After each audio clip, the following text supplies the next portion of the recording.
You can support this show at patreon.com/ASAPodcasting.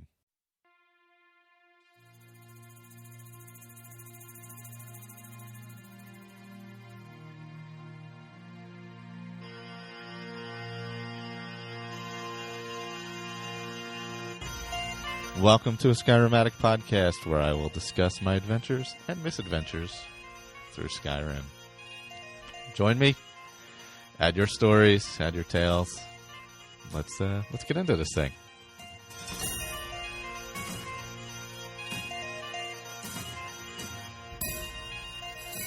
Welcome back, Skyrim Addict podcast. Some lost episodes. So, quick announcement: we'll be recording next around either April 30th or May 1st, right around there. So if you have any feedback for Blades or Hearthfire, we're going to be doing Hearthfire feedback that night. And we will also be going over the quests for episode 3 and 4. Those quests are available already. They're on the dock. If you go to asapodcasting.com and then go to the Skyrim Addict page, there's a link for the Hearthfire quests. So they're all up there. We may adjust them a little bit, but essentially it's all pretty close. The main stuff is all there. So we'll be going over that on the first. After this episode will probably be a lost episode right before we record again. And so check that out. Or not a lost episode, the next Skyrim 10 AD. Sorry. Will be what's coming up next. But stay tuned for some 1 or 2 lost episodes. I don't know how long these ones are. I haven't looked for them yet. So we shall see. All right.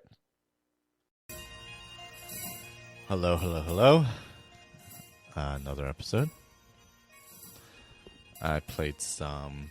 I'm continuing on Oblivion. I've taken a little break there. We had a Lord of the Rings weekend last weekend where my son watched the 3 extended editions for the first time. So that took up like 47 hours.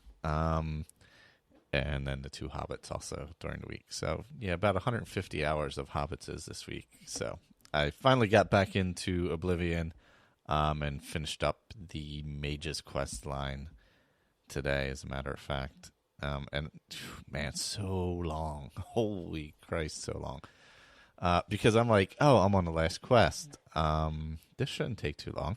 Or I was on the last 2 quests, this morning. And I'm like, this shouldn't take time. Yeah. A little bit of time.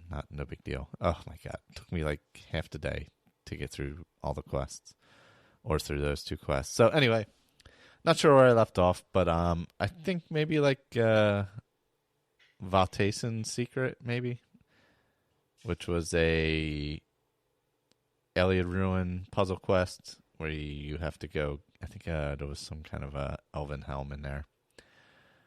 And then I had to go find out, when you find out a little more, that the necromancers are up to no good and they're using these black soul gems. So I had to go get this book, Necromancer's Moon. That was, because it tells you, which is weird in this game because people don't necessarily know about black soul gems, I guess. Whereas in the other ones, it's kind of, or in Skyrim, it's kind of just a common thing. They're just all over the place. Here they're pretty, you got to put them in altars and make them and stuff like that. But finally you're able to get after that one, you're kind of your contact becomes the Archmage Traven, and that's where you get your remaining quests from at that point. There's like 5 more or something like that. But you have to go find a guy and some battle mages and just kind of find out what's going on. Sorry, I have a distraction behind me. So he gives you some quests. You got to head to these ruins. What are they called? Tewell or something like that. And you go in there and just more battling. For these I mostly used a lot of bow. And what's happening is I load up. God, you get a lot of crap in this game. A lot of like really expensive gear. Once you get up to a certain level, it's like constant Daedra gear, constant ebony gear, just all over the place, glass everywhere, and they're pretty good value, and you can build up money really quick. But the big pain in the ass is I wear the gray gray fox? Yeah, the gray fox cowl. Forgot what it was called. So I keep all my stuff in the hollowed out stump behind reindeer staffs in the market district. So after I go on a little mission or whatever, I get to the point where I'm having to use my feather spell or whatever, and I'm at the complete breaking point. And obviously in Oblivion, once you're over encumbered, you don't move, so you can't become over encumbered at all, or you won't go anywhere. So I got to sneak back into the city because I'm wearing the cowl, and I'll be immediately arrested if I don't. So I got to sneak in through the sewers every single time and come up right next to the stump, unload my stuff, then take off the cowl, and I can move about the city like a normal person. But I have so much stuff in that stump right now. That stump is like the TARDIS stump because I have about like 100 maces in that thing. I got to start selling off some more. I'm going to get 50,000, 55,000 in gold, something like that. But I really, really got to start getting rid of some of that stuff and maybe buy a house or something. But I now have because I finished this quest, I have the Archmage's quarters. I have the Guildmaster quarters for the Thieves Guild. I have the house I bought in Anvil, the ghost house last time.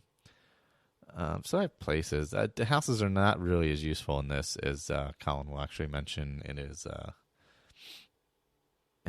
little, I guess feedback you would call it.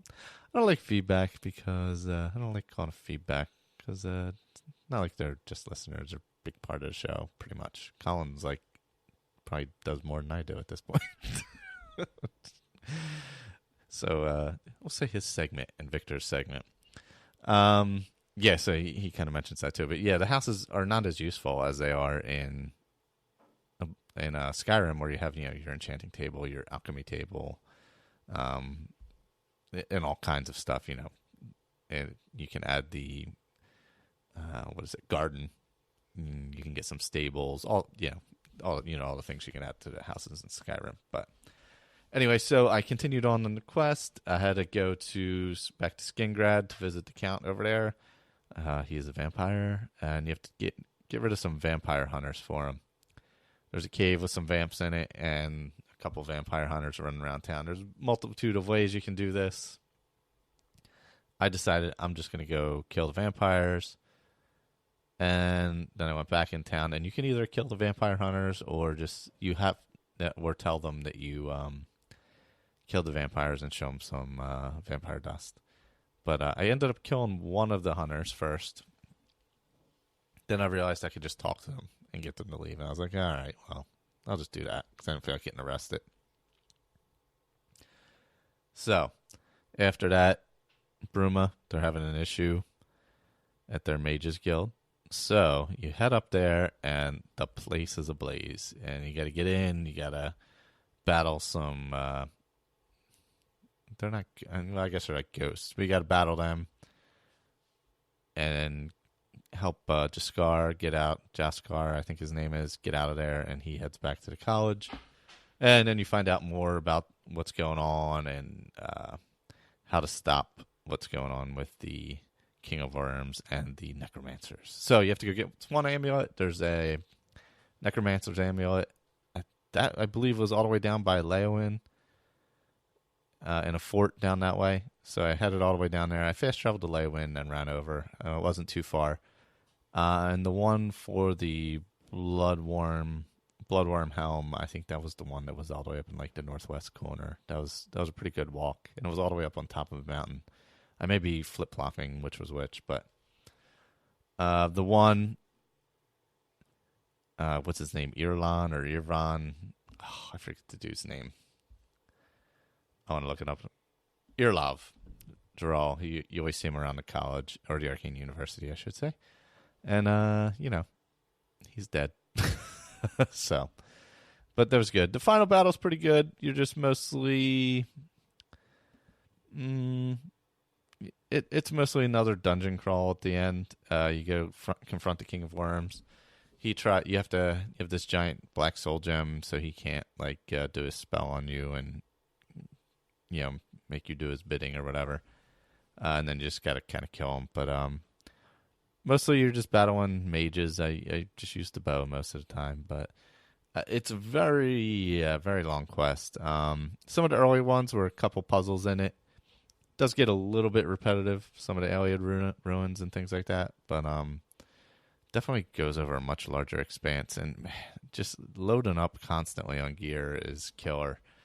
Really get over encumbered quickly in this game because there's just so much. I'm not even picking up ebony stuff because if I have Daedric stuff, so I think next.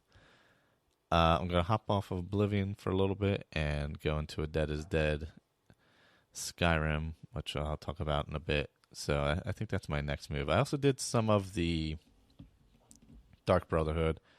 I went to their place in Cheydinhall, met up, and did a couple of the first quests. They were cool. Give you different options. If you do it the specific way, you get a bonus. So far, I've done the 2 bonus ones properly. So when I get back into Oblivion, I'll probably finish off Dark Brotherhood and then possibly get into main quests when I get back to Oblivion. Because I think I'm going to hop over to, probably going to do the Skyrim thing for a bit and just do Dead is Dead as far as I know. But we'll see. That always changes on a whim. As far as my characters, level 23 now. Let's see. Intelligence, I'm pretty high up, almost maxed out at 95. Agility, I'm plus maxed at 102. Let's see. What other good stuff am I doing? Oh, my sneak is really high. With my enchantments and stuff, it's at like 100 and it's 102. 102, I should say. Blunt, still very low. Hand to hand, still very low. Who the hell's getting in a fight? Hand to hand, 6. Why am I getting in a fight? Makes no sense. Blunt, I don't use maces or anything, or hammers. Armor, I'm at 54. I can finally fix my enchanted gear. That is one thing in Oblivion. I do like that you have to fix your stuff, but it sucks that you can't fix the magical items until you get to a certain level because it can get expensive to constantly get them fixed. So finally, my armor level is high enough where I can do that myself. Mysticism 62, that's my highest magical trait. Destruction's only 21. I've started using that a little bit. Light armor 61. Mercantile 31. That's weird. I would have thought I would have been better at mercantile. Security 63. I've got the lockpicking groove down, so not really breaking any picks anymore. Days past 86. I've completed 57 quests. Let's see. Expert skills. I have 1 master skill, 2 expert skills. Bounty is 0, except for when I'm wearing the Gray Fox thing, because then it's like 3,000. My largest bounty is 3,000, which is when I'm wearing the cowl. 13 murders. Yeah, maybe 185 assaults. Let's see. I haven't pickpocketed much, only 39 items. I got to start doing that. Because I need to get a little better at that for further down the road.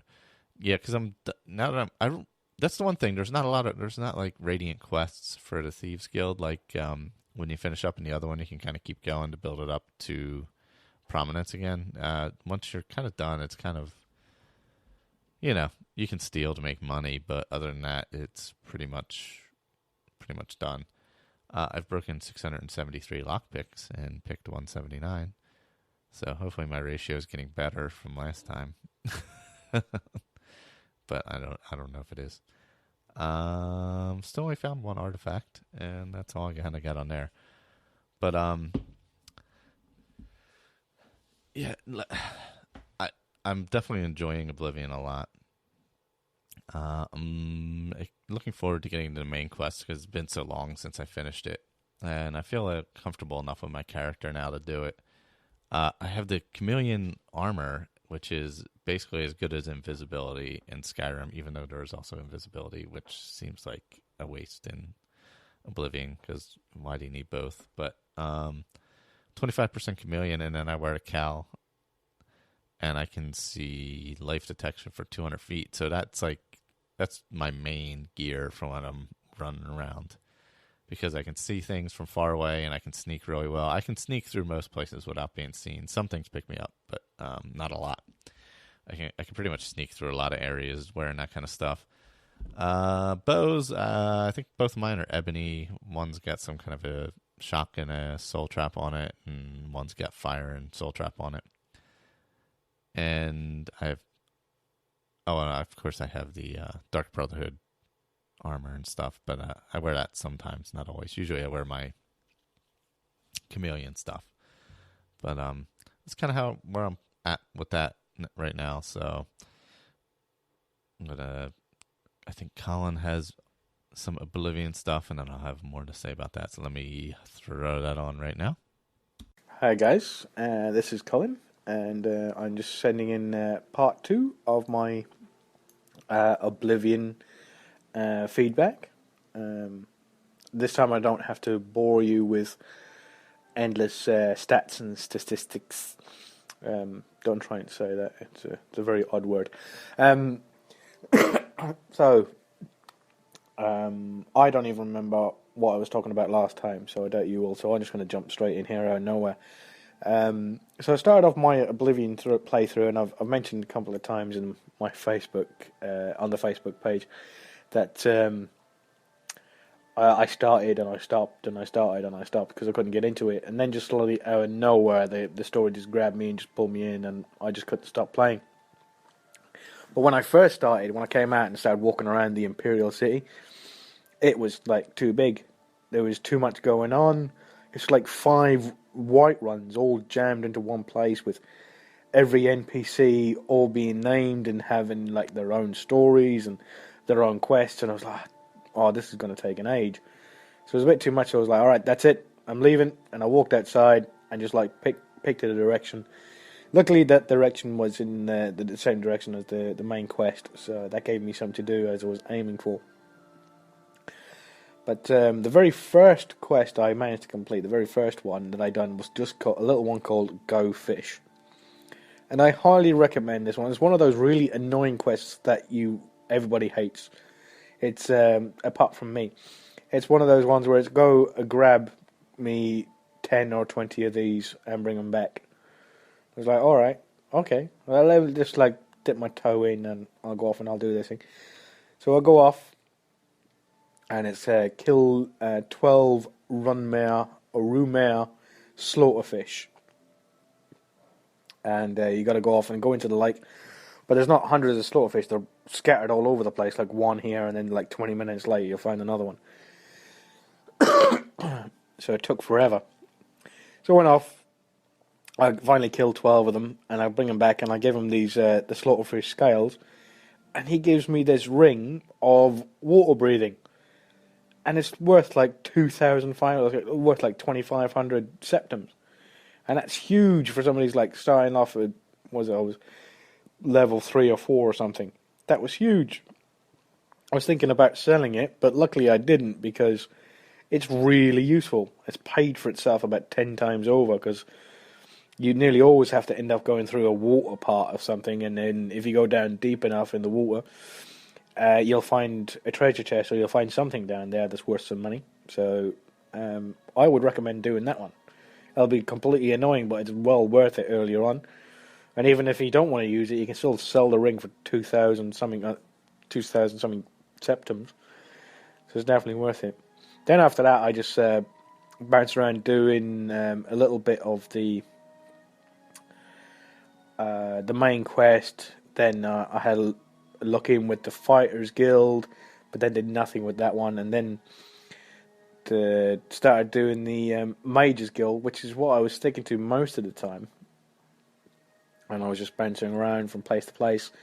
I had done the Siege of Kvatch, and cleared out the Oblivion Gate and closed it down. and then went through and had to clear out all the Daedra that were around because it was like a gigantic Oblivion Gate, like one of the bigger ones, and it laid siege to the town. There's Daedra everywhere, and I have to kill all of them, and that's where I ended up accidentally killing one of the guards. And everybody was screaming murder and everything like that. Then I went to sleep that night, and then some dude showed up from the Dark Brotherhood and gave me the Blade of Woe. But I didn't want to continue that because my guy wouldn't. It was just an accident. Then after that, I just continued doing the Mages Guild quest. You got to go from town to town, which they could have done for Skyrim. You know, they could have been quite easily of where you went into what's his name, the guy at Whiterun. When you first arrive in Whiterun, where he says to you, he goes, "Oh, you should. I figured you for a mage. You should go to the College of Winterhold." Blah blah blah. He could have said instead of that, you got to go.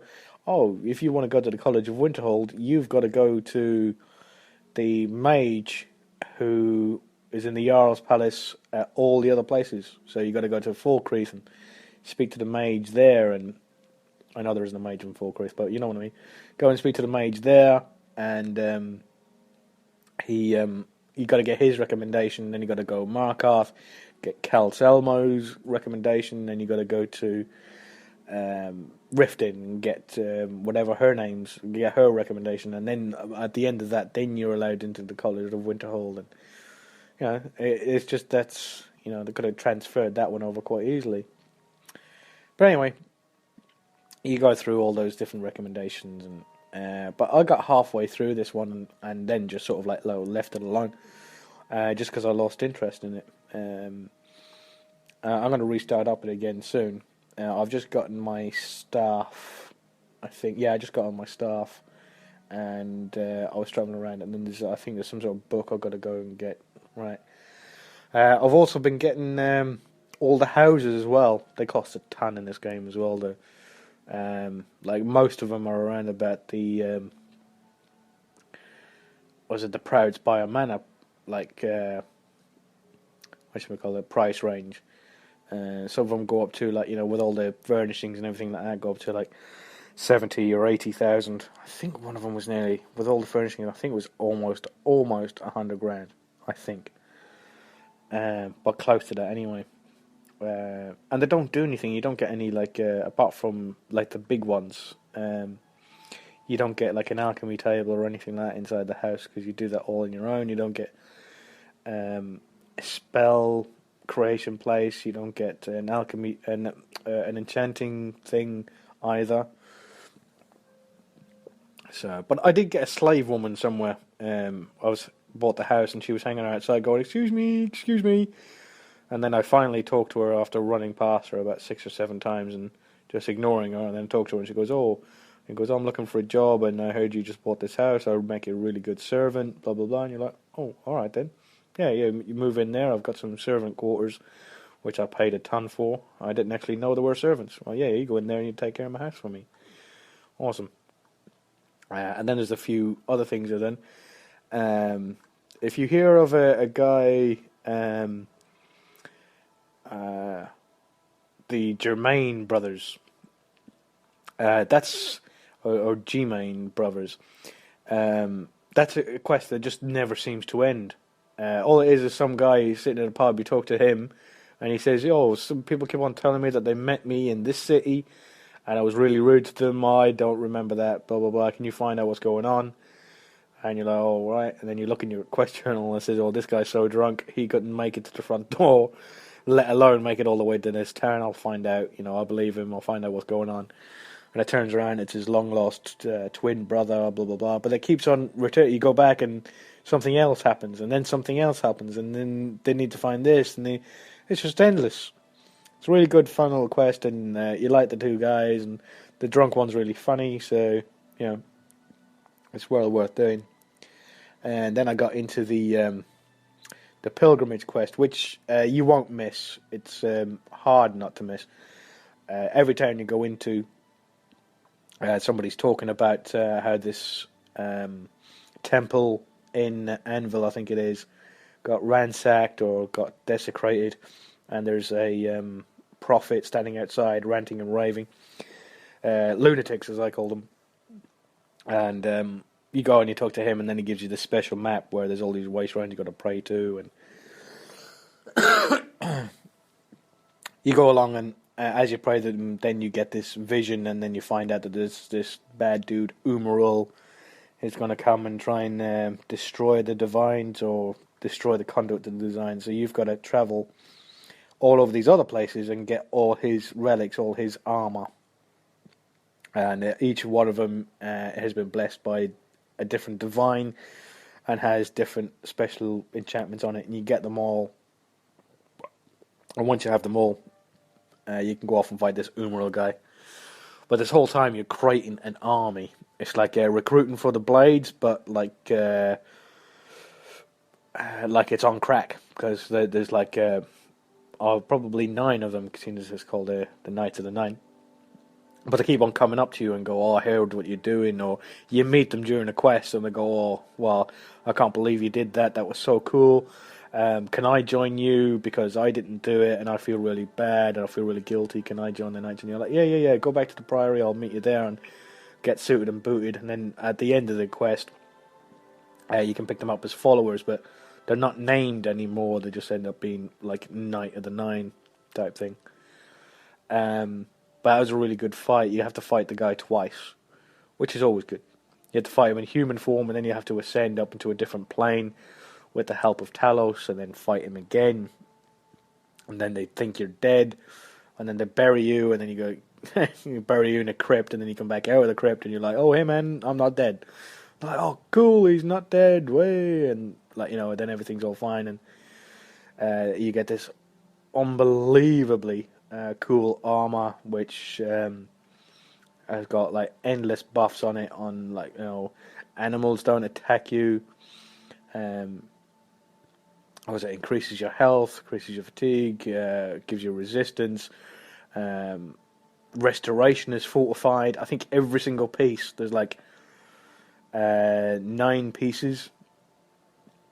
Or 8 pieces or something, and every one of them has like fortify restoration on it. So healing spells cost barely anything on it. So it's definitely worth getting. If you're a heavy armor using character, then this is definitely the mission for you. Obviously, if you're a mage, then you want to go for the mage. Thieves, if you're a sneaky guy, like as per usual. But I don't know what this one is about. Like you've got the Thieves Guild, so that must be not the Thieves Guild, the Fighters Guild, so that must be the fighting one. But this one, I haven't done Fighters Guild, so I don't know how good that quest is. This one's really good. And then after that, then I completed the what was it? The main quest of clearing out the getting rid of the Oblivion Gate and stopping Mehrunes Dagon. And then along the way, I bought all the rest of the houses. I still haven't bought them all yet. I still have like 2 or 3 to get. And I'm going to have all the houses. It's one of my own little personal things to get. And that's about it for now. Because I talk too much. So I'm going to end it there. Alright, cheers guys. Thanks for listening. And hopefully I'll speak again. Bye. Thank you, sir. Or dude. So a couple things Colin mentioned. The Go Fish quest. Definitely a pain in the ass. But worthwhile. I had a slaughterfish today that was... I was in a sewer area, and it was hopping through one of the like underground tunnels. It had hopped out of the water and I couldn't kill it either. It was just hopping through and I was like, oh, this fucking thing. So yeah, the slaughterfish. Hate the slaughterfish, but that quest worthwhile for the monetary value.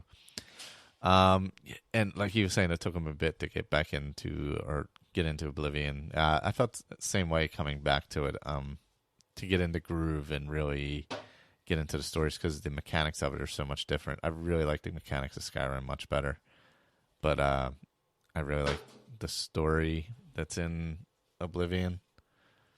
So, I mean, both stories are good, but I just happen to like... And I probably just needed a break because I've been playing a lot of Skyrim, so that may be part of it as well. But he also mentioned the Pilgrimage quest, which I haven't found yet. I'm gonna have to get on that because that sounds pretty cool. The gear sounds pretty cool. I mean, I know I've done it in the past, but it's been so long. Most of the quests, I pretty much forget what's happened in them. As you can hear, there's a lot of banging going on behind me. I don't know why. I'm afraid to turn around and find out. Anyway, so I'm gonna hop on the Knights of the Nine if I can at some point because the gear seems pretty awesome. But so that's all the Oblivion talk for right now. Talk a little bit about Dead is Dead. Obviously, it's where you play your character until it's dead for Skyrim. So I think I'm going to do that next because the only drawback is having to go through the whole beginning. I dread the beginning of Skyrim. It's a little tedious with the Helgen escape and all that, especially after you've done it so many times. So, I mean, I'm just going to have to deal with that and go through it. But I'm hoping to start that back up this week. And Victor has some stuff on that because he was playing it as well as some mod information as well. And here we go. Hey everybody, it's Victor from the Facebook group. I wanted to add some updates. Michael mentioned the last episode that I had done some Dead is Dead play. That was after a post by Ben thread on the Bethesda forum, which is really interesting. It's a long ongoing thread. It's a very good read if anybody's into that sort of thing. But Dead is Dead is essentially just that. You start a character and you play the character until he or she dies, and that's it. You don't reload the game where the character died. You start all over again. Now, it sounds kind of, I don't know, it sounds a little ridiculous, I guess, when you think about it, but it's a lot of fun, and it requires some planning. I think you can't just play Dead is Dead the same way you'd play any other character, because you'll be dead very quickly. So you need to plan certain things and plan, at least I do anyway, that's the way I think. So I planned out attributes and so on, and I'm of course playing on a PC, so I'm playing with lots of mods. So I set my character up essentially in the same mod environment as I've been playing my roundtable character, Slythe Aaron. So I'm using a mod called Alternate Start Live Another Life, so I don't have to go through the Helgen sequence and all of that stuff. So now I should say that I have developed a family of Nords that I've been playing on and off now for the last 8 months or so. These are the Wild Bloods. That's a hyphenated name. I got the name right off the UESP page, but it sort of fit exactly what I wanted. These are a family of ancient Nords. They're more in line with the scale or skull, however you want to pronounce them. They are adherents of the old ways, pre-divines, and they are friends of the wolves. They are master alchemists, at least some of them are. But they're a very old and very large family, and they live kind of on the fringes of Nord society. They don't really believe in a lot of things. They certainly are no fan of Ulfric Stormcloak. And I've played a set of twins, Pyr and Ari, and I've played a few other characters. And for the Dead is Dead, I decided to play Harald, who is the oldest son of Volk Wildblood. Volk is another one of my characters from this family. He's a veteran of the Great War. Well, Volk is sort of me in Nord form. He's in his late 50s, and anyway, so his oldest son Harald had been adventuring and was crossing northern Skyrim and was accosted by bandits and left for dead in the ruins of Alftand, which, as some of you or most of you probably know, is up there along the north coast between Winterhold and Dawnstar. So Harold woke up from his ordeal with nothing. So he has absolutely nothing except rough spun tunic, etc. So immediately ran down the mountain to the Nightgale Inn and began to make plans for his survival as a Dead is Dead character. And So what I did was I decided, well, okay, here's what I'm going to do. I'm going to make as much money as I possibly can immediately. So I went and chopped a bunch of wood at Angie's mill and harvested lots and lots of ingredients because the Wild Bloods are alchemists and they know how to make good potions. Well, I have been playing this game a long time, so I do know a lot of recipes, and that works. So I know how to make potions that are worth some money. So Harold made a bunch of potions and chopped a bunch of wood and went straight to Windhelm and sold his potions and sold his wood to Angie. And before you know it, he's got, about 1,500 gold. So immediately hired a mercenary. Now some may think that's cheating. I certainly don't. A dead is dead character needs to hang back. And so I think it was Stenvar I hired first, and then I made a little bit more money and I hired Belrand. And then I started doing quests, and we did quite a number of quests. And Harold ended up surviving to almost to level 20. He was just about 19 something, and he died. Now the rules of Dead is Dead aren't as strict as you might think. However, dead is dead. On the other hand, if something untoward happens that is through no control of your own, you may revive your character. Well, one thing happened while I think I was doing the Bard's quest, the first Bard's quest, the St. Olaf's Verse, or Olaf's Verse, or whatever. And there's a spot in that dungeon where you have to cross a bridge that has lots of swinging axes on it. And I've crossed it before. I know you can cross it with the right timing and so on. And I was just preparing to cross it and waiting for the right moment, and my cat jumped up on the keyboard and Harold died. So I reloaded that one. I didn't think I was cheating by reloading that one. In the end, unfortunately, Harold did die due to a mod-related glitch.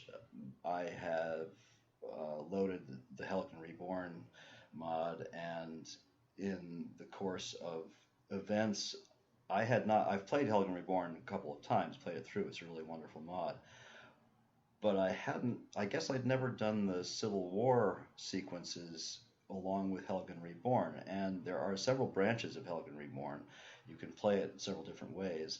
One of them involves the Civil War, and somewhere along the line, and it may not be Helgen Reborn, but somewhere along the line, I was in the process of playing both the Civil War and the Helgen Reborn, and I went to take Balgruf's axe to Windhelm to present it to Ulfric, to have him rejected, of course.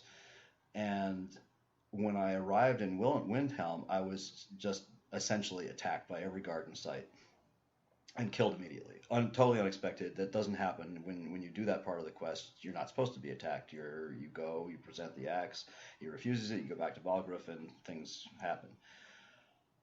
So I reloaded it, and I tried it several times, and I even fast traveled into the Hall of Kings or whatever it is there, and Ulfric himself attacked me. So something was very obviously bugged, and I just said, well, dead is dead. That's the end of Harold.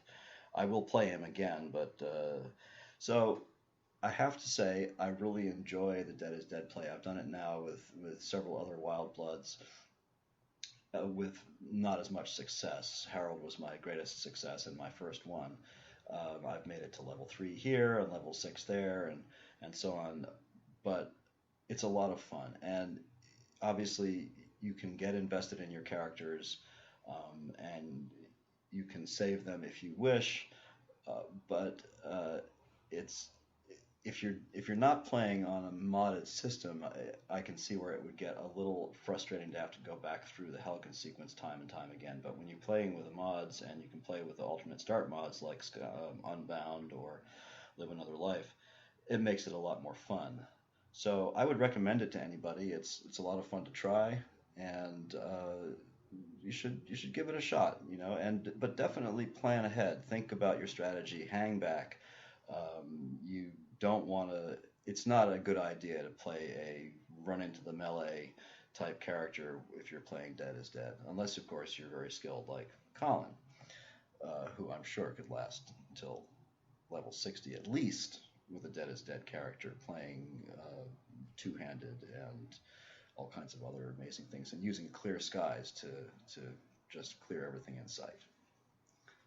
So that's my Dead is Dead story. I do have a couple of mod comments to make other than that, and one is that I have switched over to Mod Organizer, and I have to say it's been an up and down thing. I migrated my roundtable character over to Mod Organizer, and that's been moderately successful. Well, it's an ancient game at this point, and lots of mods here and there, up and down, in and out. So I'm afraid the game is getting a little squirrely. I'm still holding it together, and I hope I'll make it through Soul's Time, but I may have to retire Slythe after that. Mod Organizer is really powerful. It's a really great tool for modders. I should say for mod users, not modders, because a modder is somebody who makes mods. And however, it definitely has a lot of quirks and issues, and there's some things that just simply don't work well. For instance, recently Requiem updated. Requiem is an overhaul mod, a really excellent one, very difficult to play in a lot of ways. It basically makes the world unleveled, so you can run into very high level enemies at the very beginning and just sort of you have your ass handed to you constantly. Anyway, but somewhere along the line, I haven't been able to load Requiem in Mod Organizer, whereas I've had no trouble with it with Nexus Mod Manager. Other things like this, like the Skyrim, the Community Uncapper, which is very handy to use when you're using these overhaul mods, because it allows you to go above level 100. It does allow you to add perks if you want to. You don't have to, but it does. When you have an overhaul mod that adds a lot of perks to the perk trees, it makes sense to be able to use more than one perk. And anyway, whether you like it or not, it's very difficult to use the Uncapper efficiently with Mod Organizer. You have to mess around with directories and things. I would recommend it to anybody, but it does take a fair amount of research and learning to use it right. And I don't think I have yet. And I'm really considering going back to Nexus Mod Manager and my old way of just moving directories around, which is cumbersome, but in the end was extremely stable. And I must say Mod Organizer should be stable, and I know a lot of very experienced mod users use it to that effect. I'm just not sure I'm patient enough to do that. Anyway, that's my comment about Mod Organizer. Thanks for listening. Thank you, Michael, for letting us do these updates. I know I talked a lot longer than I normally do on this one, but happy Skyriming, everybody. Thank you, Victor. Yeah, I definitely think cat on the keyboard counts as a mulligan. I don't think that should be part of the rules of your character's dead through no fault of your own. Yeah, and I like the idea because of the with the mod where he's able to start the re-roll the character without doing the whole beginning, being able to skip the open. That's definitely a huge benefit. If I weren't playing on console, that would be one of the biggest benefits, quite frankly. Because it's sometimes I want to start a character and I'm like, man, I don't want to go through the whole beginning again. But I'm gonna do it because that's what I do. Anyway, thanks both Victor and Colin for their stuff as always, and everybody else who participates in the group. And I believe they recorded a roundtable. Possibly today, maybe yesterday. I remember seeing the messages for it. And everybody else who listens or participates, thanks again. You can email the show it's a very laid back episode, as you can tell. You can, because it's Sunday night. Usually I do it during the week where I'm already hyped up. End of the weekend, I'm worn out. Plus I had some chocolate peanut butter porters earlier. Anyway. You can email the show at askyrimaddictpodcast@gmail.com. You can join the Facebook group, Facebook.com/groups/Skyrim Addict podcast, possibly. You can search that out. Make sure you check out. I was conflating Metal Shark and Earwash, and it was not going to sound like anything reasonable. You can check out Metal Shark Studios over at metalsharkstudios.blogspot.com, where you can find Earwash Show, Eric and the Legion, of course, all the Skyrim stuff, and whatever else new happens to come up. So make sure you check that out. And as far as the album artwork here for the show was done by Miss Claire Lafar from Introdex. And you can check out her Etsy store, which is awesome. She does all kinds of superhero / genre pop culture kind of stuff, tarot cards that are really, really cool. So check out her Etsy store at mayafireprints.com or mayafireprints on Etsy, MAIAPRINTS. So etsy.com/myfireprints.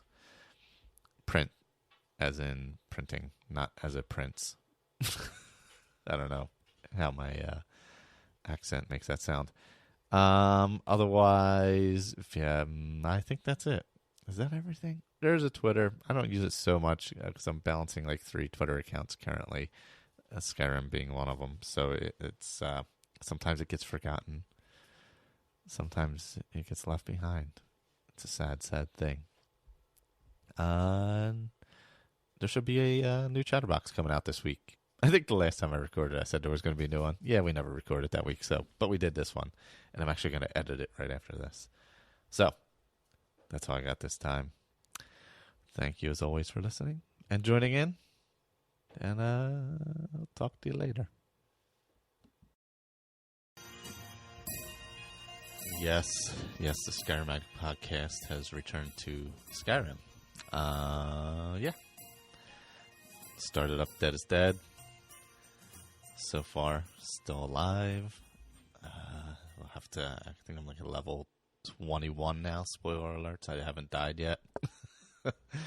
I came precariously close multiple times, mostly through stupidity. Most of my death almost happened through dumb events like falling off the roofs of Dwemer Ruins. I'm sorry, I'm actually level 22. So, I'll go through a bit of how I've been playing it. So I went in and I figured I should play to my strengths. So I picked a Wood Elf because of the archery. I prefer archery anyway. Sneaky. Figured that would keep me healthy and alive a lot longer. So through Helgen, I took off with the Stormcloak guy. Sorry, I forget his name right at the moment. But so I took off with Mr. Stormcloak, and we headed off to we headed through Helgen and underground and all that stuff, and got out of there. I ended up shooting the bear instead of sneaking past it, which I was like, you know what? If I'm gonna die, I might as well do it here. So I killed the bear on the way out instead of sneaking past it, and that was my first, I guess, ballsy move. Gutsy call there. But why is this page loading so long? So I got through, worked my way over to Riverwood. Obviously, got the stone there, the Lady Stone. Went into Riverwood, did a little smithing, little selling of stuff I'd picked up. Just kind of wandered around that general area, back and forth between there and Whiterun for a little bit to build up my levels. I think I got to like a level. Actually, after Riverwood, I went right back to that mine that's right there with those bandits. A really low level though. I forget the one right outside Riverwood, and I went through there. That probably wasn't the greatest idea, but I was like, yep. Once again, I was like, yep. If I'm gonna die early, might as well do it in glorious fashion and go take some bandits on. So. Kind of went back and forth and did that, and then worked back and forth between Whiterun and Riverwood for a little bit. Took out some of the easy stuff like wolves and such in between. Then when I got to Whiterun, after a little bit, I think I went back and forth twice maybe. And when I got to Whiterun, I was like, you know what, I'll use this as my home base. Or no, I'm sorry. And when I went back one of the times, I decided, you know what I'm going to do? I will steal Anissa's cabin, so I'm going to go kill her, and I'm going to take her cabin, which was, probably not the greatest idea because she could have killed me pretty easily, but I was able to get her. I was strong enough with the bow at that point. I was probably around between a level 5 and a level 7 by the time I decided to do that, because I just needed somewhere to make potions and keep some stuff, just some storage, so did that. And eventually then went back to Whiterun, obviously. And I got I'm trying to think, I did not have a helper when I or a follower, I should say. So then I was like, around level 7, level 8, I was like, I felt like I was cheating by not starting the dragon quest line. Because like if the dragons aren't flying around, it kind of takes that one aspect out and you can sneak around pretty good and not die. So I was like, you know what? Got to activate the dragons. So I started that quest line. And obviously battled the dragon out at the tower there. I did a lot of hiding and shooting from the tower, as I generally do. And worked out well. I didn't die. So I survived that. Ended up picking up Lydia as a follower. So Lydia and I, we had a good old time. We traveled the countryside. We hit up a few places. She carried some stuff for me. We snuck around. We did some things. And then she died. I don't remember where she died. But after she had passed, yes, very proper, I decided I was on the lookout for a halted stream.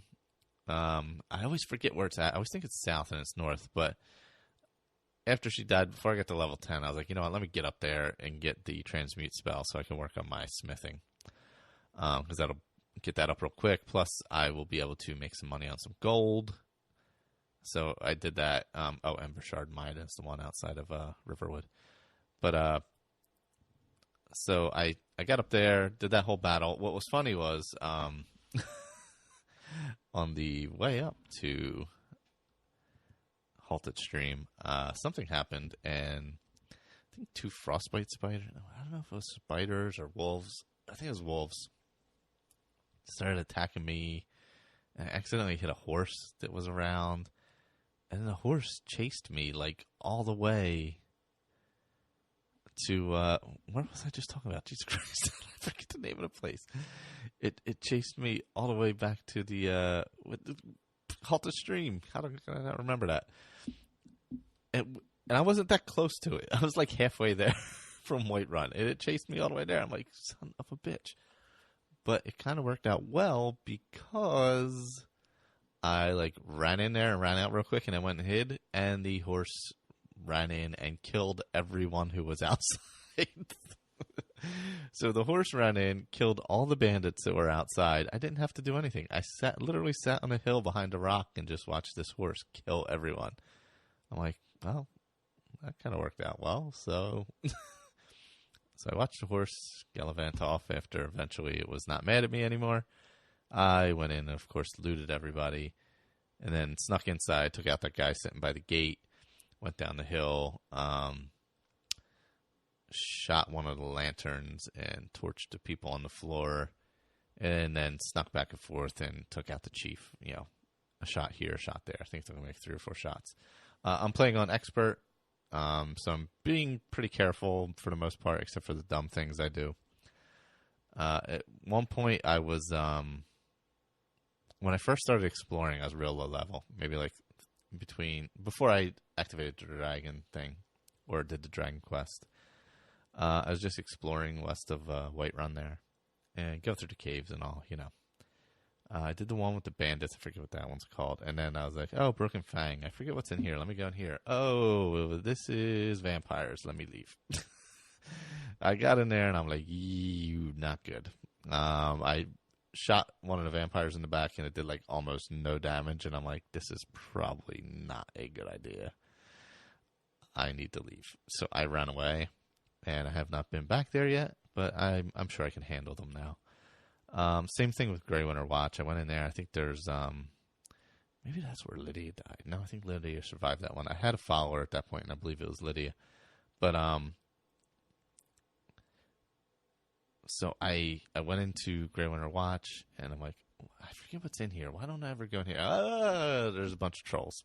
So I ran out of there and left Lydia behind to get beat by the trolls. It wasn't nice, but I did it. So I'm using at this point, I have a Dwarven bow of shock. And I've decided to, normally I don't put any points into health.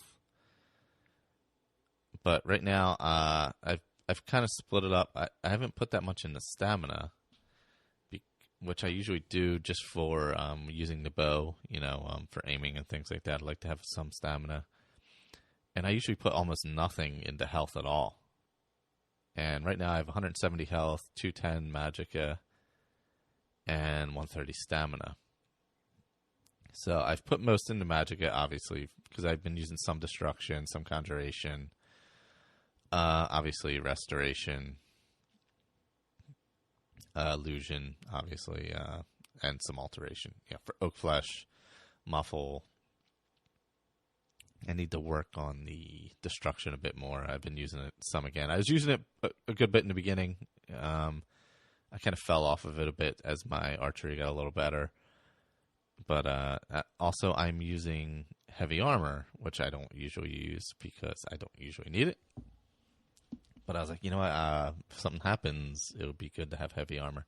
So I have steel plate armor on, except for my boots, I think are hide with like 40% fire resistance. And I have a mace that I don't use. I may ditch that. But I have it just in case. You know what I need to go get? I need to head to Fort Amal and get that bound bow.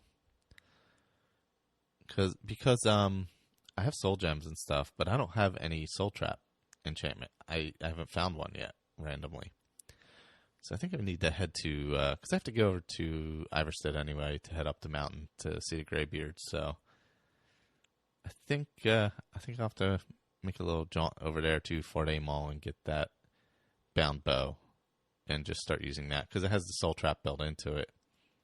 And I don't have to worry about carrying a bow around. And until I get a little higher level with because I'm going to do smithing up the heavy armor side, which I don't usually do either. But everything's been, like my allocation of points and stuff, I've been a lot more like immediate satisfaction instead of like building for the future with the character. It's just about strictly surviving. So I've actually put some into heavy armor just to boost up my rating a little bit. Obviously a bunch into sneak so I can sneak and not be found. And a little bit into destruction. I think I put 2 into there. I think I have to dual hand it and the novice spells. Archery, anytime I can, I put some in there. So I'm like, put like 4 or 5 into that tree. So, I mean, just things that I absolutely need. Not really going no alchemy stuff, or sometimes I would throw some into alchemy just to, make some better potions or whatever. I'm not even thinking like that. And like, I'm not saving anything because I don't even save the game, except for the autosaves because what's the point? Unless I'm stopping for the night or whatever. So it's a definitely different way of playing. And I found as I was going through dungeons and all that, the reason I put a lot in the sneak also, I was very thankful to get rid of the pressure plates, having to worry about that. But yeah, you're going through and you're like, oh man, especially when you're low level, you're like, man, if I step on one of those goddamn tripwires or something, I'm dead. Oh, and that would be such a waste. Do I want to be that stupid? So I found myself much more aware of those things, much more aware of like enemies coming from, all different areas, just taking my time going places, thinking about where I'm going into. Since we've all played enough, know most of the areas I'm going into and kind of what to expect. So, that's part of it, but, just, and I do end up just taking chances sometimes, which is nice. So I decided, one of the chances I took was, I decided, you know what, well, I went and cleared a few places. Where was I going to? I think I had Uthgard at this point, and I was like, you know what? I'm gonna head up to Sheer Point. I got the dragons going. Let me go up there. And Sheer Point is up above Valheim Towers. It's just north of there. That's where Croesus is, and there's a dragon there, and that's where Voice shouts. So I was like, you know what? Let me go up there. I'm going to go over to Valheim Towers anyway, where I had already cleared that out, and I went back there, and I was able to, cut through there and head up to Sheer Point. I was like, I'm going to start heading north, start branching out more. I think it was around level 12, 13 at that point, something like that, maybe a little higher. I was like, let me do this. Let's go up there. So we went up there. The dragon part wasn't too bad. I was sneaking, using Uthgard as my tank and, taking shots. Then Croesus, well, first the damn dragon belly flopped on top of Croesus' coffin. So that was a problem. And eventually Croesus popped out of the middle there. But it created a bit of a situation. So anyway, battled Croesus. I had the fire resistance, so I wasn't really getting that damage from his fireballs. So that was helpful. And then from there, we headed over to Erkenthan. And that's a Dwemer ruin. There's bandits on the outside. I don't know if you can even go in it. I don't remember. I think you can get in part of it. But anyway, I was just on the outside part. And I came over the top, and because I snuck over the mountain, Uthgard went all the way around to the front side. So I was like up high on top of everything, just picking some of the bandits off that I knew that were down there. And I was taking some great shots too. There was one, like this bandit was running, and I was super far away, and I was like, wham, and nailed it. And then I got down there, and it was Uthgard. So that went poorly. I did kill all the bandits, though. Unfortunately, I was so far away, I didn't realize I also killed my follower. And so I took some stuff that I'd given her, because I gave her a weapon and some things like that. And I was like, all right, I guess I gotta go all the way back to Whiterun and get a new follower. So I ended up, I had Lydia first, she died, then I had Uthgard, and she died.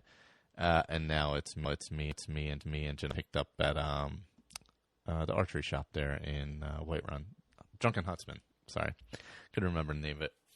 So I picked her up. She's leather armor, that kind of stuff. So I'll give her some gear, make her get a little tougher. But she's with me now. Her and I together as one. We just we went up to Uttering Hills, cleared that out. It was a good time. She almost died? Yeah. She was down for the count for a while there. And that was tough. The bandit chief in there was pretty tough. But we got through it. She's still alive. She made it through her first battle. And while I was up all that way, I ended up doing the Lordstone, which I had the Ladystone at first, but I was like, you know what? When I came across the Lordstone, which I've never used, but I just happened to randomly come across it, because I usually only use the Lady one, or what's the other one where you get like bonus to all of your, where it makes it easier to increase all of your, what are they called? Archery, stuff like that. I can't remember right now. But the Lordstone gives you 50 points to your armor rating and 25% magic resistance. So I was like, oh yeah, this is good.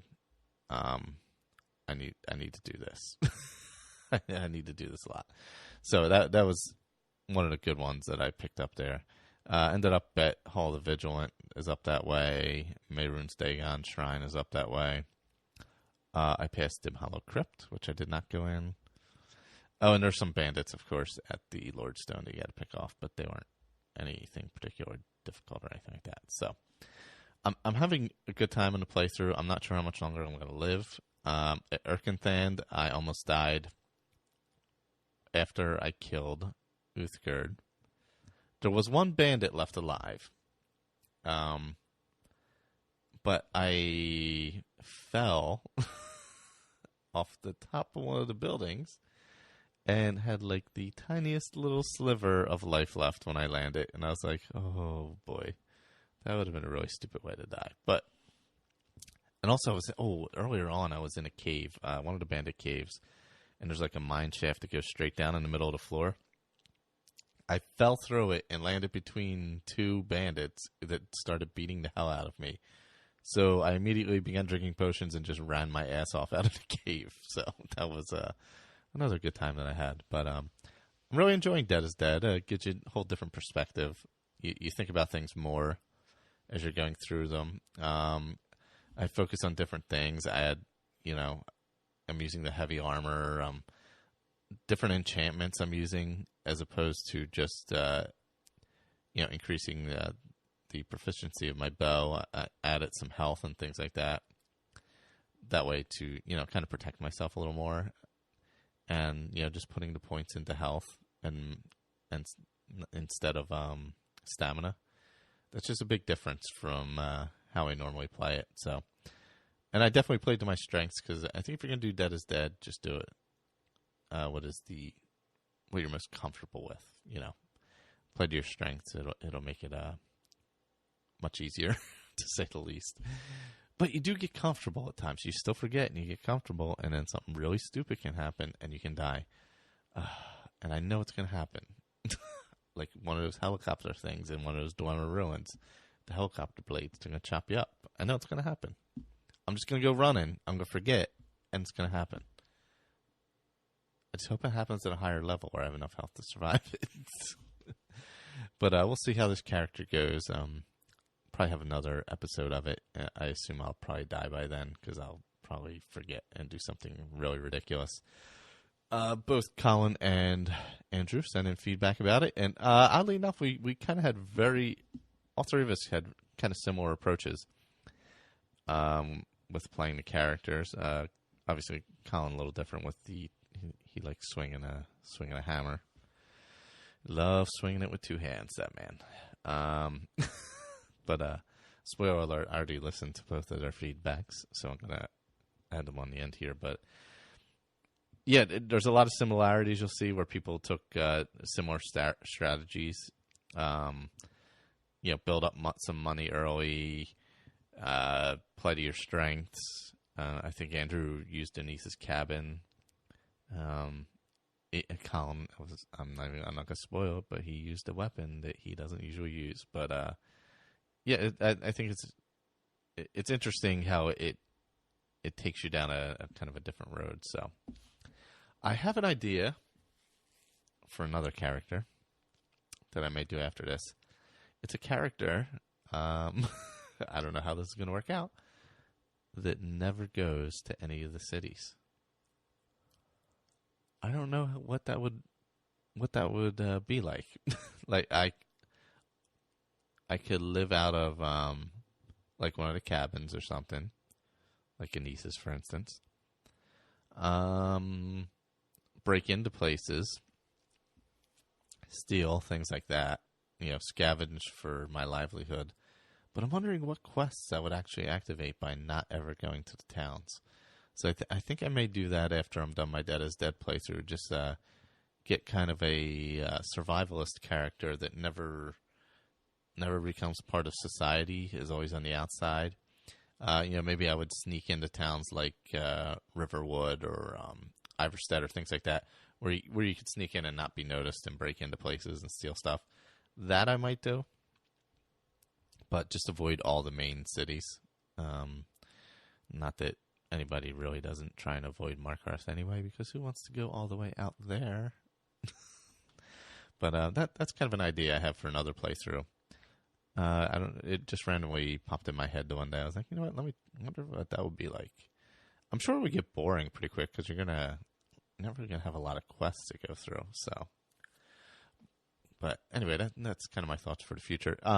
As far as Dead is Dead character, I think I'm heading to Iverstead now to head up the mountain. So I think I'm just going to push forward with that. I'm just going to go through the main storyline and see how long I survive going through the main quest. I think that would be the best way to do it for me. So that's going to get kind of hairy. So we'll see how that goes. But right now. Oh, I should do the wrap-up stuff, and then I'll play Andrew and Colin's segments. But you can reach the show, skyrimbookclub.ca@gmail.com. You can check out the Facebook group, facebook.com/groups, Skyrim Addict Podcast. Make sure you check out, I think it's been almost weekly at this point. Andrew Blake have been doing the Earwash show. So definitely check that out if you're a fan of podcasting in general, which I am.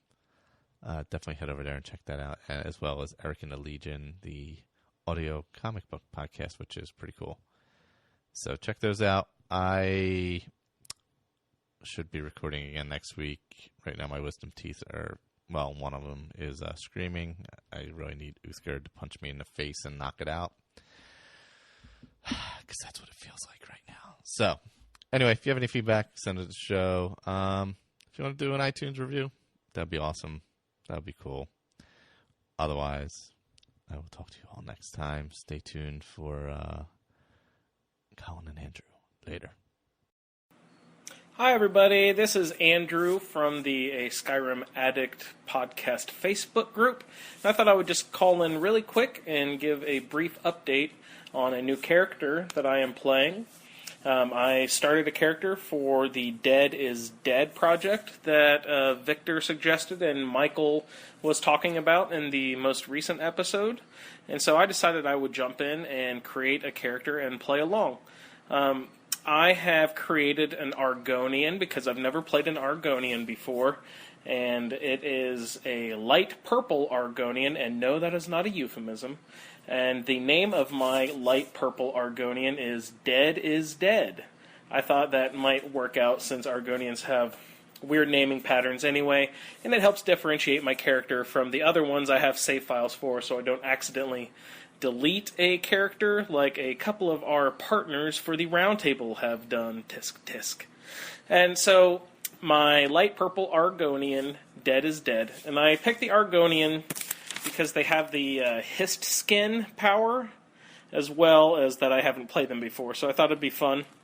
And the hist skin, for those of you who are not familiar, is the power that comes with the Argonian, and it gives you health regeneration 10 times faster for 60 seconds. So I thought that would be useful for this Dead is Dead project.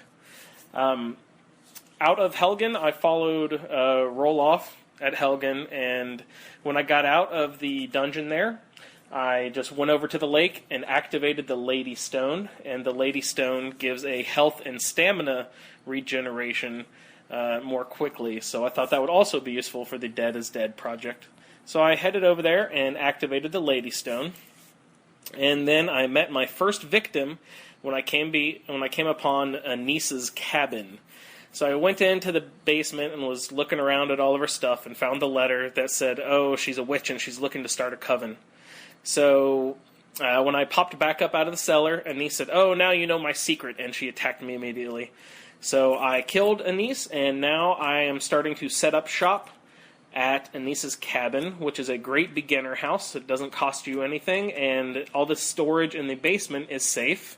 And there is an alchemy table and also an enchanting table. The only thing it's missing is the smithing, which I like. But then I wandered over to, it's called Riverview? No. Whatever. I ran over to that little town and ran into Sven, and he asked me to give Camilla a fake letter, so I gave Camilla Sven's fake letter, and now Sven is following me. So I have my follower, which I thought would also be very important for the Dead is Dead playthrough, and I've given him some iron stuff. Right now he's rocking, I believe, an iron helmet and iron, armor and boots and all that. And I also used Victor's money method of going to just chop a bunch of wood at the Riverwood sawmill. I said Riverview. Riverwood is what I meant. So I went over to the sawmill and chopped a bunch of wood and sold it to Hod and Gerdor. Hode, maybe? Yeah. But as I came out of Hode's house, I was immediately attacked by 2 hired thugs. And I had to use a bunch of potions of minor healing which I luckily just bought at the Riverwood Trader. I'm stocking up a lot on healing potions whenever I can, because I thought that would also be extremely useful for the Dead is Dead project. And then I decided to, after I did a little bit of bartering at the Riverwood Trader, got some more money from some stuff I had been picking up to get money and ingredients to make potions. Then I decided to wander over to Whiterun, and I was attacked by another hired thug. And this one had a note on her that said she was sent by Moira, M-O-I-R-A, Moira. And so, since I was still kind of at the outskirts of Riverwood, I went and talked to them, and I bought a Fury spell tome, because I thought that would be useful. Gives you something to attack with from a long distance, and will let people attack each other instead of attacking you.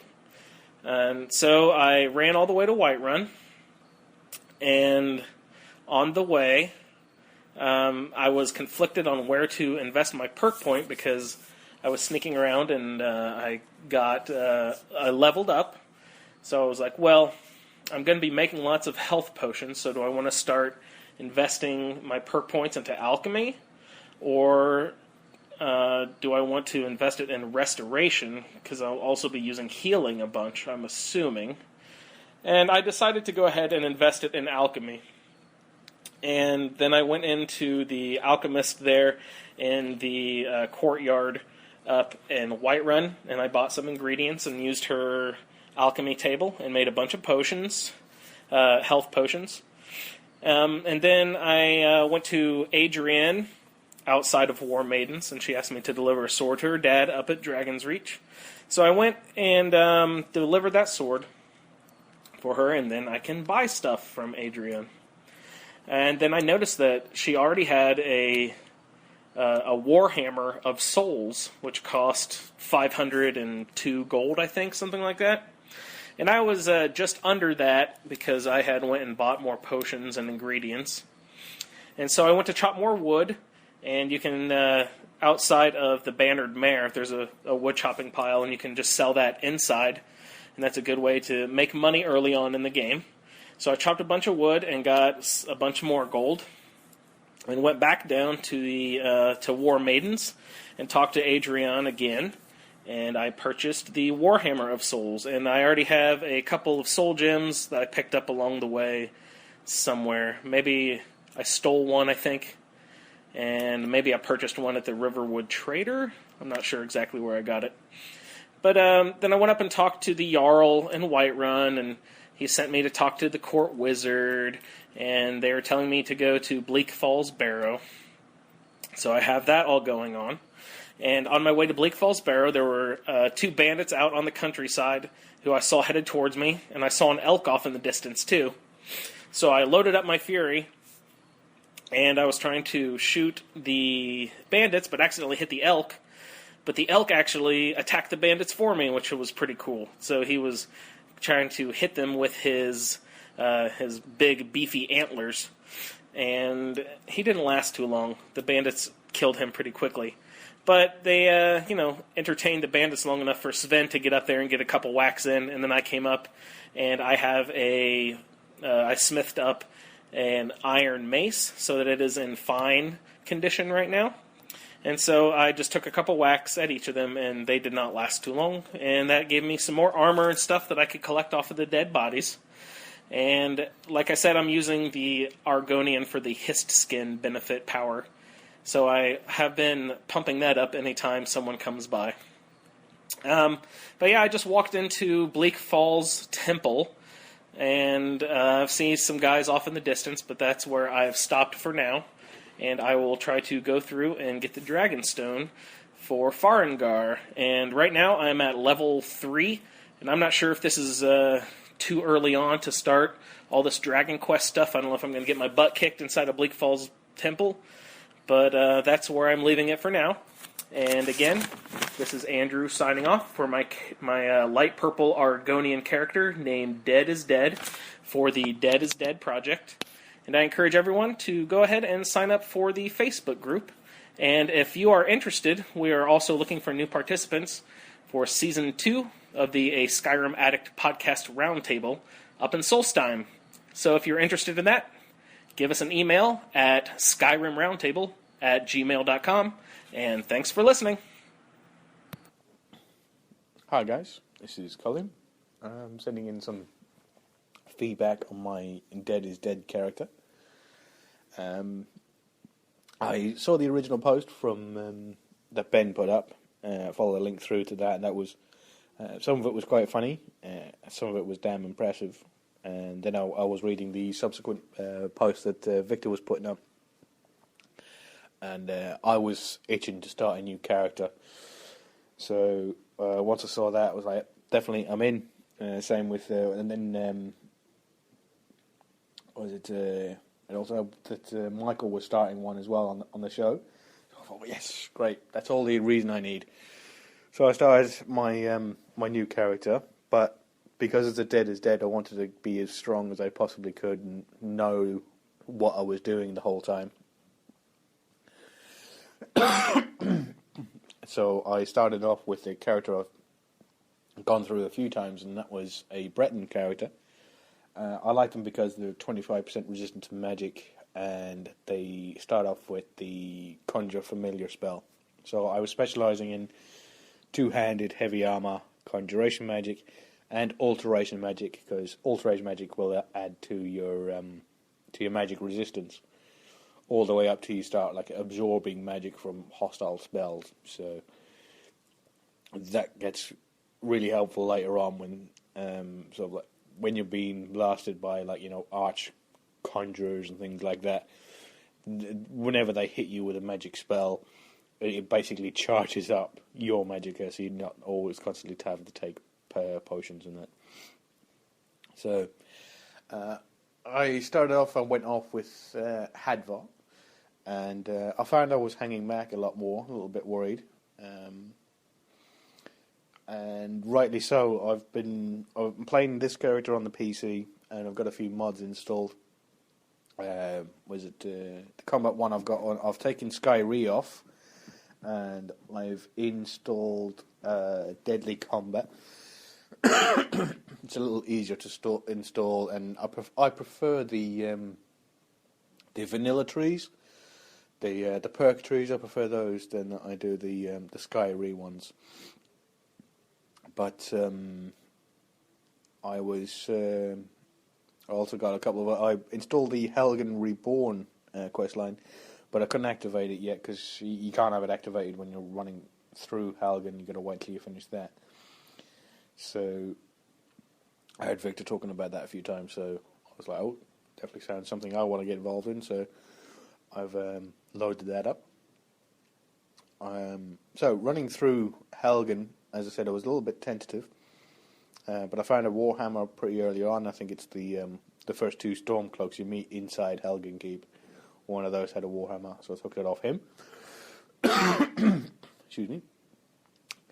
And it was basically one-shotting everything when I went for a power swing. And rightly so. I mean, you're hitting somebody with a giant hammer right in the head. If that doesn't one-shot you, then nothing will. So, running through that, and then I was obviously conjuring up my familiar every second. The minute he disappeared, whether I was in combat or not, I would summon him up just in case something came around the corner. And so I was just running through there. Hadvar kept on going first. I finally picked up a bow, and I found like a bow in this type of playthrough is absolutely essential. Usually I don't like messing around with them at all, but this time, yeah, I had to hold back and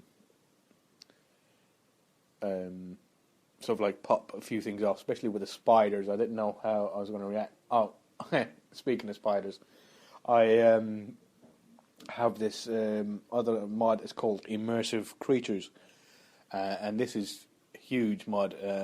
It adds like loads of little extra things, little extra animals and variants on original animals. So there's a few different types of wolves, a few different types of skeletons, a few different types of Drogar.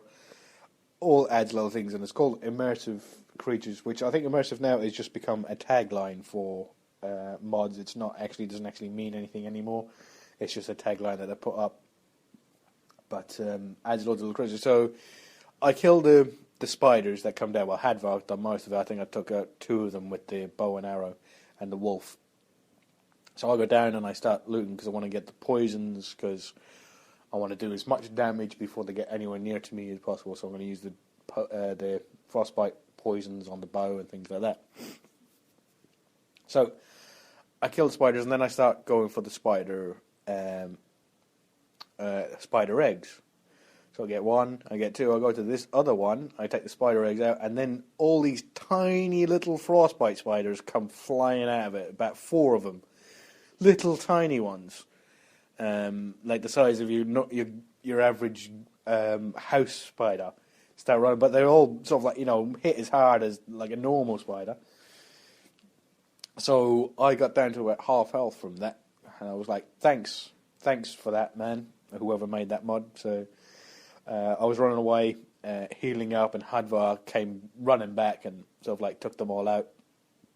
So I had to be careful of looting spider egg sacs, because there's loads of tiny little baby spiders in there that come out at you. Nice. So we go through Helgen, get to the bear, and snuck past the bear. Didn't want to tangle with him, just in case, because he's really easy to kill, but just in case they messed with him as well and made him like as tough as the bears that you meet outside. So I think he must be like, a really, really old, near-death bear to be that easy to kill that early on. So we leave Helgen, and it's all done. And I survived, yay! So I from there I just follow Hadvar. He tells us to split up, and I was like, no way am I splitting up. I'm following you all the way. So we get to, I activated the Mage Stone to learn those ones quicker, and got to Riverwood, and I managed to make myself some iron armor, because Hadvar is your pal, your buddy. Alvor will help you out, so I managed to grab all his ingots down by his table. And make myself some iron armor. So made some of that. Picked up the Golden Claw quest, but then just like messed around there. Because this guy, another mod again is called Immersive Cities. Tagline, boilerplate. And it adds loads of little extra things to all the small cities. So not Whiterun. Well, not the inside of Whiterun, but it adds a few to the outside of Whiterun. But all the little ones, like Rorik said, it adds this extra stuff to it. So now Riverwood has an alchemist, and it has some miners out the back, and a fishery. So that was all. So I had to mess around there and talk. And then also there's another one called what was it called? Interesting NPCs, which adds about 500 extra NPCs that you can. Some of them you can actually talk to and have a conversation with, and they're all voice acted. And some of them actually have quests, and then there's a couple of them that are actual followers as well. So that was a lot of fun talking to them. There's a few of them there that was followers, 1 or 2 of them I think. But I didn't bother taking one of those. I was thinking, if I'm going to get a follower, I might as well go and get the beast. If I'm gonna try and do this, I better get the one that I think I can rely on the most.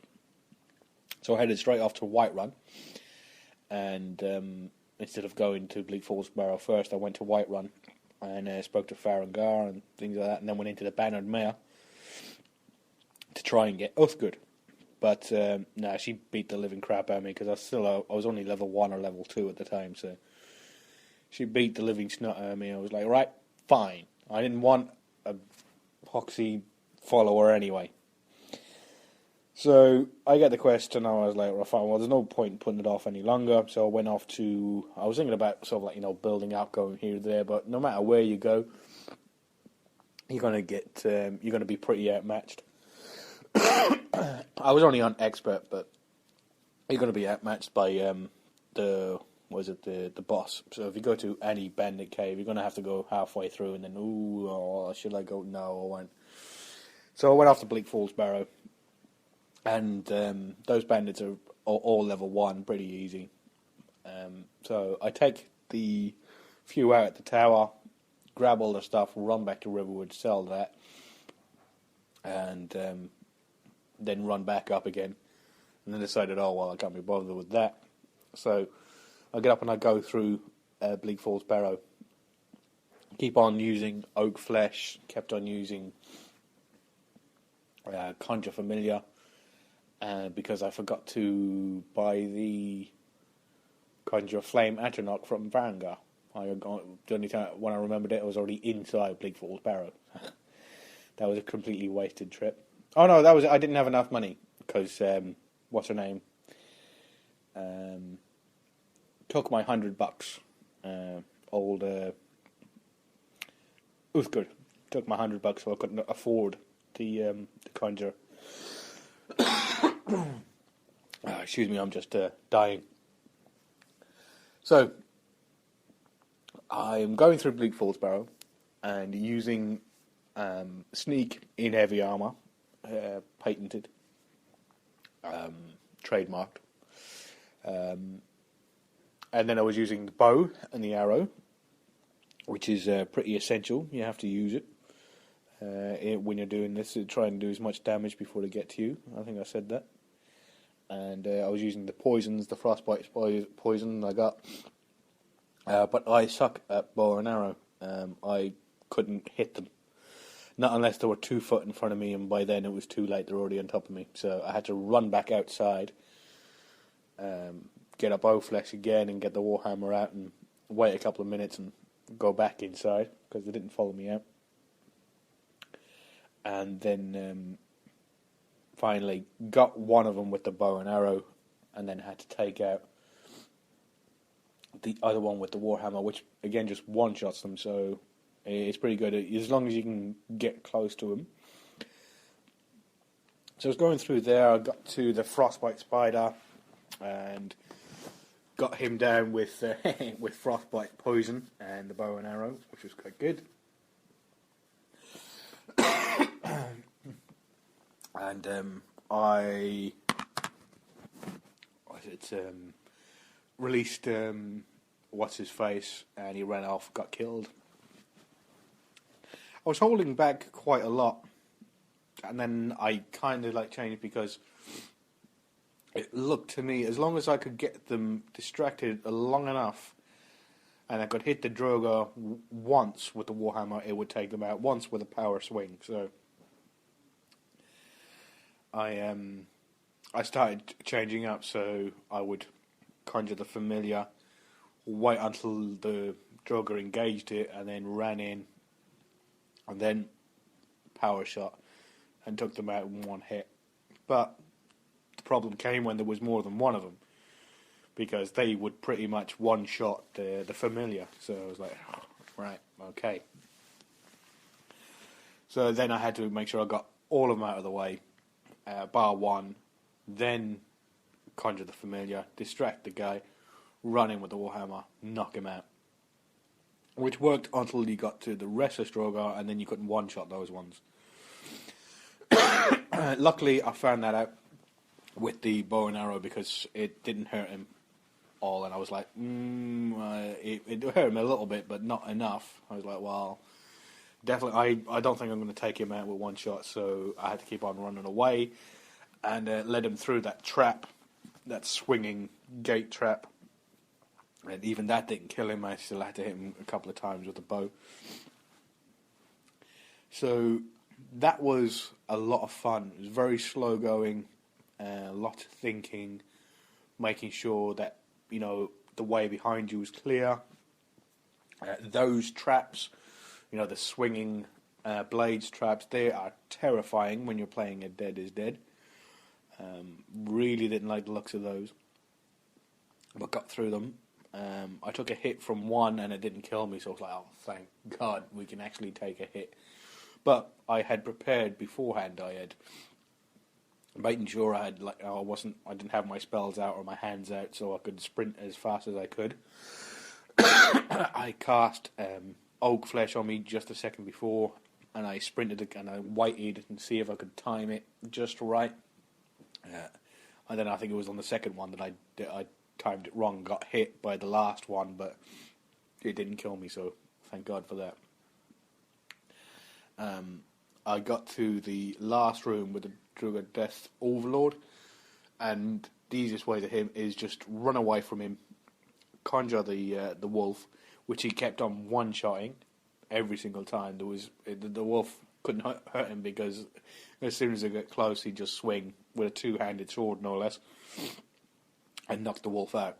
So that was a lot of bow and arrow work. I didn't even get close to him with the hammer at all. And I then got the word, and it was done. It was like, oh, that took forever, but it was a hell of a lot of fun. Got as much of the treasure as I possibly could. Stored a lot of stuff that I picked up in the chest right near the front of Bleak Falls Barrow. You know that one where you first walk through the door and they're at that little campsite? So I could swing around later on and pick that up.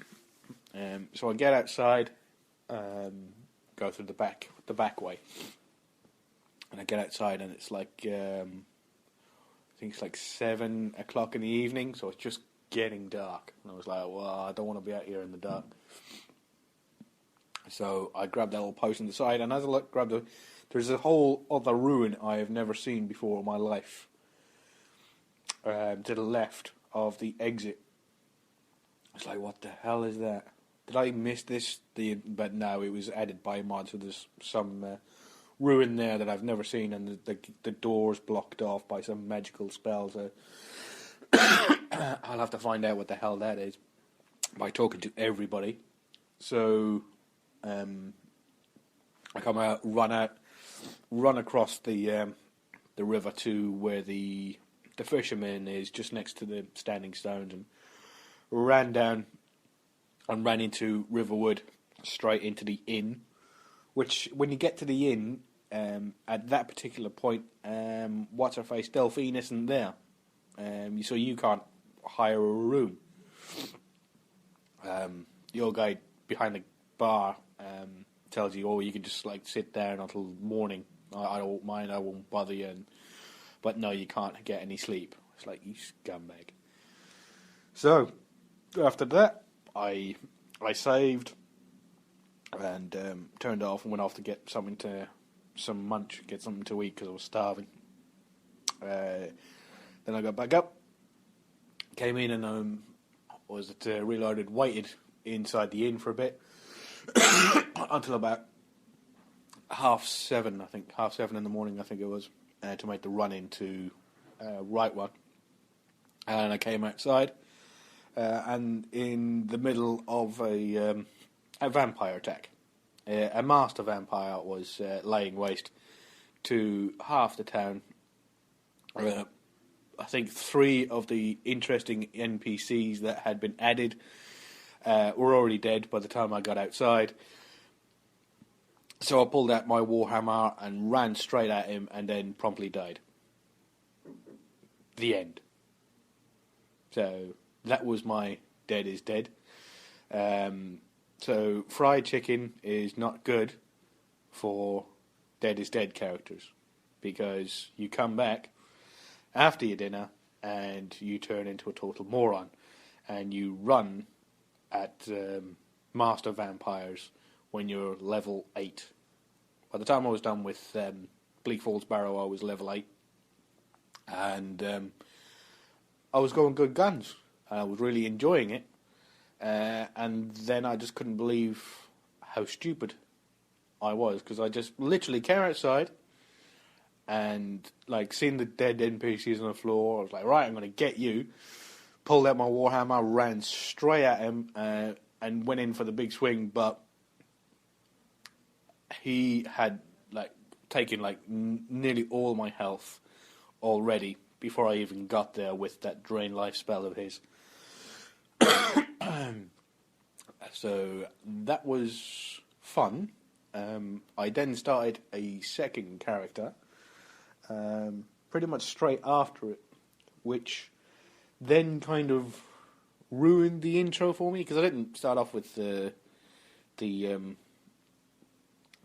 Live Another Life mods or anything like that, because I really liked the intro.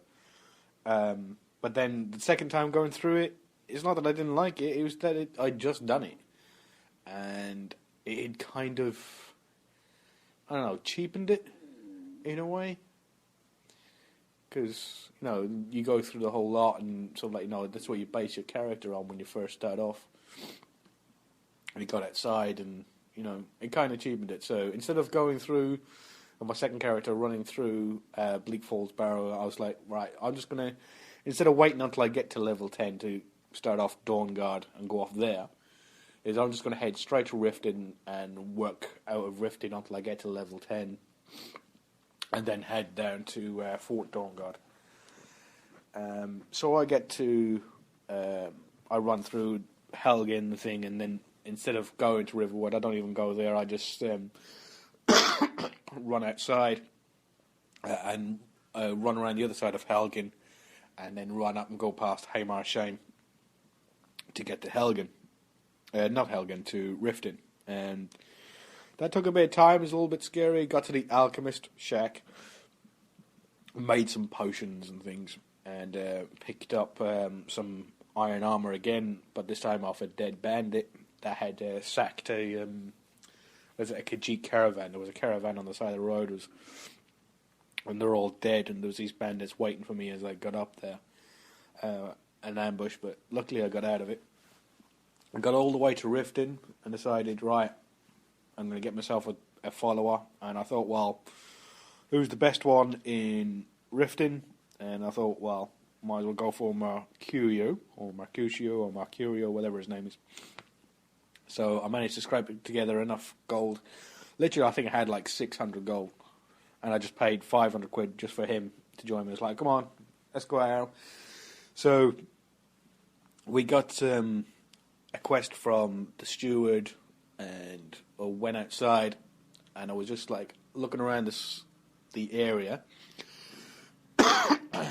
And if you go past where you meet that orc, when you're going to get Shagrol's hammer, which turns out to be Volendrung, there's another little mine down that way, and there's a tiny little the only thing that's in it is a couple of gold ore veins and a diary. There's nothing else in there. It's a tiny, tiny little mine, but it's a nice little story. You read the